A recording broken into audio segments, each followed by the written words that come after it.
Hello, this is my review of the MCX by VFC, licensed by Cybergun. You'll find many reviews of this out on the on YouTube, in the airsoft realm of YouTube. It's a relatively popular make and model in the airsoft world. I just got done actually reviewing my 416, and this gun I attribute kind of to the same category as the 416. It's a M4 derivative, very closely linked to the M4, at least in overall. Maybe not in the real firearms world, but at least in airsoft with its aesthetics. This and the 416 remind me a lot of the M4A1, but in my opinion, they're different enough. Both the 416 and the MCX here are different enough from the M4 to be its own weapon, in my opinion. I think the VFC SIG MCX is a very good looking derivative of the M4, especially in this configuration. My one of my wishes would be having the actual MCX stock that actually ships with the MPX in airsoft. I imagine VFC did that on purpose to encourage people like myself to buy both of their replicas, even if they don't want the one or the other. As this stock, this retractable, this stock that retracts is native to the MPX, the submachine gun variant of this assault rifle. However, I still think even with this stock that retracts, it still looks pretty good in my opinion. And yeah, this is a high quality, a high end assault rifle airsoft gun, and I would like to talk about it a little bit.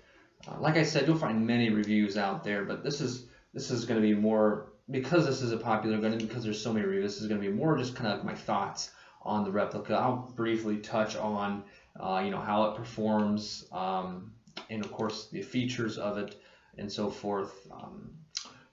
But this is going to be more or less a video kind of like the ACR video I did that I've already reviewed myself, and which also has many reviews out there on that particular gun. However, getting into the MCX, disclaimer too, I've not used this in an actual game. I've test fired it, and I've also bought this used, so I won't. Even if I wanted to review it in a more in-depth style like that, I wouldn't be qualified, in my opinion, to do so. But I certainly can tell you what I think about it, why I bought it, and why maybe you should buy it if you're looking into it. Well, speaking of buying it, this thing costs on eBay $450 brand new. I bought this off eBay for $330, shipping included, which I thought was a decent deal. It came with a couple minor aesthetic scratches and so forth, but really nothing major. Yeah, I got it. I shot it out of the box. This thing can really shoot some BBs downrange. To my knowledge, it has no upgrades in it. It's completely stock, and it shot threes, 0.3 gram BBs, out to about 200 feet, I'd say, with pretty good accuracy. So I don't intend on upgrading this at all. It did shoot sort of sluggish with a 7.4 LiPo, so I imagine myself using an 11-to-1 LiPo when I do eventually field this gun.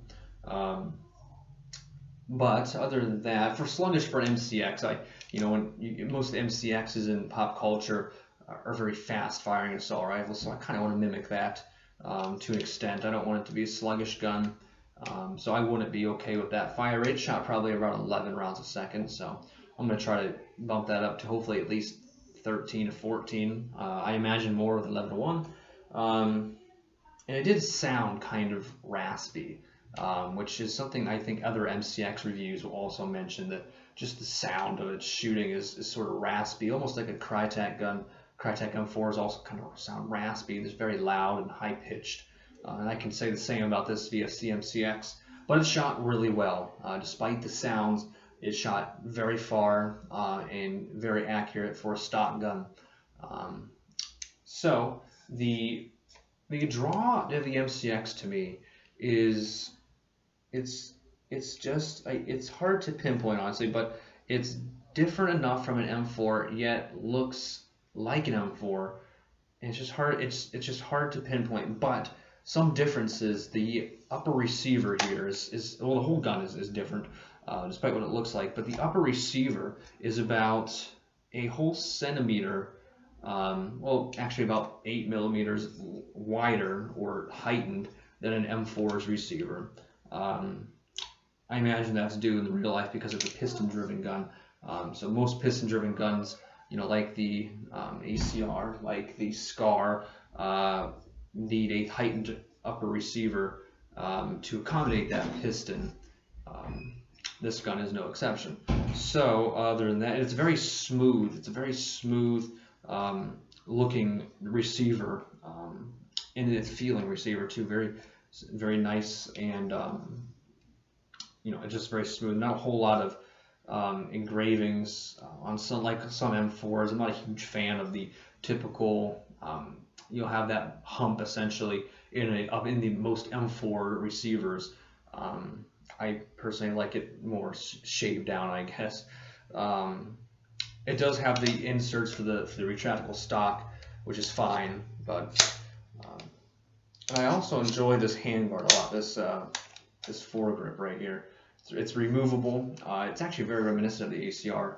You'll take out this pin, or you can remove these two Allen keys, which you can't see in this video, I imagine, but they're right on the very back of the handguard, or this pin that's like on any M4 rifle that's located right here to remove the upper and lower receiver. But it also removes the handguard, which is where you'll put the battery, which actually battery space isn't terrible. A lot of people say it's pretty bad, but it's not terrible. I mean, you have to use a small battery, but getting in there is not too bad. Getting the handguard off is kind of a pain if you take the two Allen keys off.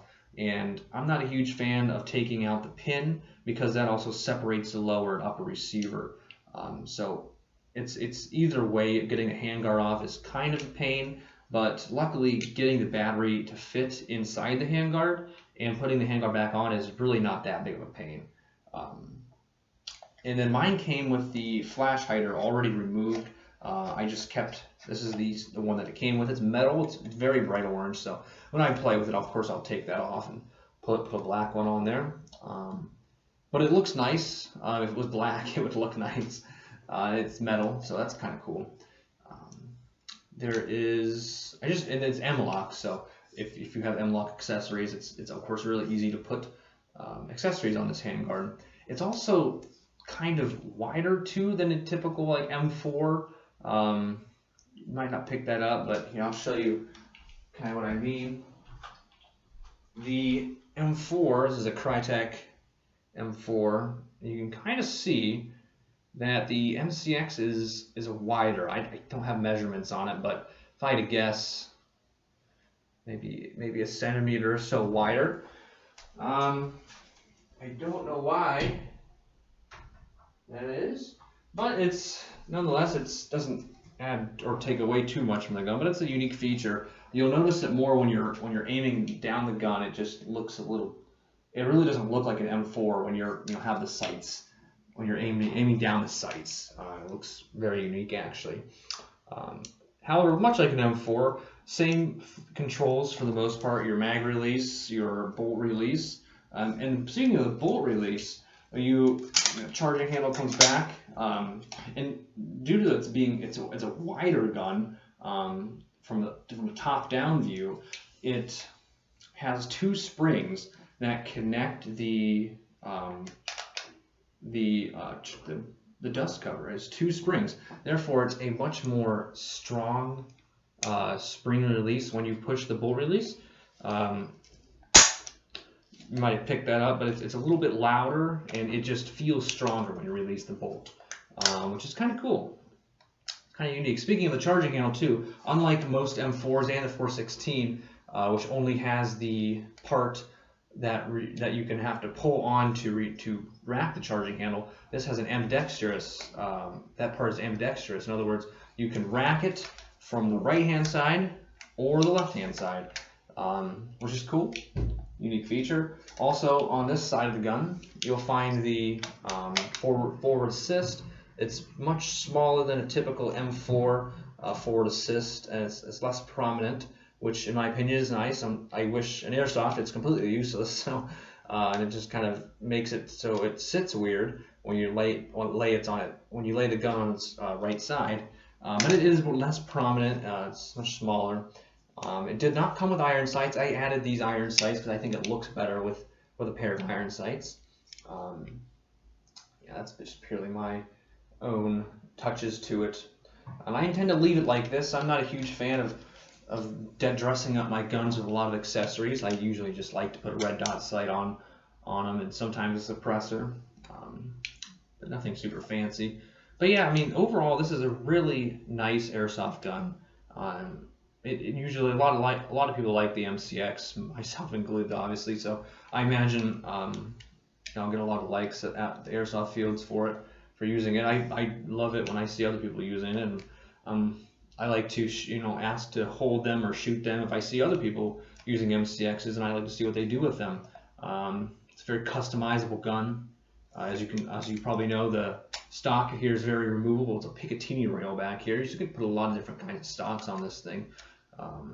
I've even seen ACR stocks on MCX, which is kind of a controversial thing, but I think that's kind of cool. Even though the ACR stock is a good bit too long for it, or too wide for the back of the MCX, it still looks kind of cool in my opinion. One couple things I would like to forewarn people about. It's very picky with magazines. These are the KWA 120 round mid caps, and they fit okay. It does take a little bit extra time to make sure the magazine fits, or has been locked into the magwell. A lot of people will say that the magwell is a little bit wider than your typical M4 accepting gun or M4 magazine accepting gun. However, I've not really noticed that this KWA does not wobble very much at all, or any more than any other M4 accepting magazine or assault rifle in my arsenal. But it is a little bit picky. Did not like the Crytac 120 round magazine. It seems to like the Stanag style magazines more than it likes PMags. But I think it looks better with a PMag. So that's just me, my stubbornness. But other than that, I mean, it feels really nice. I mean, for $450, what do you expect? I mean, it's VFC. It's a really nice full metal upper and lower receiver, handguards metal, polymer pistol grip, metal stock. This is plastic. It's not rubber like most butt stocks or butt plates are. It's actually plastic. And this is plastic too, but these bars are metal. This is metal. All these parts and pieces are metal. Fire selectors metal. Full release, magazine release metal. And I really do like this part too. It says Virtus right there. I like that. Well, I thought that was really cool. But anyways, I mean, for $450, unless you really like the MCX, in my opinion, you can certainly find something better for your money if you're looking for strictly performance-based or performance for your money. But for $450, it's a unique licensed assault rifle, and that's, if you like that kind of thing, you're gonna have to pay, I guess, the big bucks for unique guns, especially guns that feel nice and perform well, and that are licensed. So yeah, I'm glad I like it. I'm glad I have it. And if you like the MCX, it's certainly a very respectable model of the MCX. All right. Well, any comments, any tips for me, any advice for other MCX owners? Please leave them down in the comments. Because I am new to owning an MCX as of a couple months ago. So, all right. Have a good day.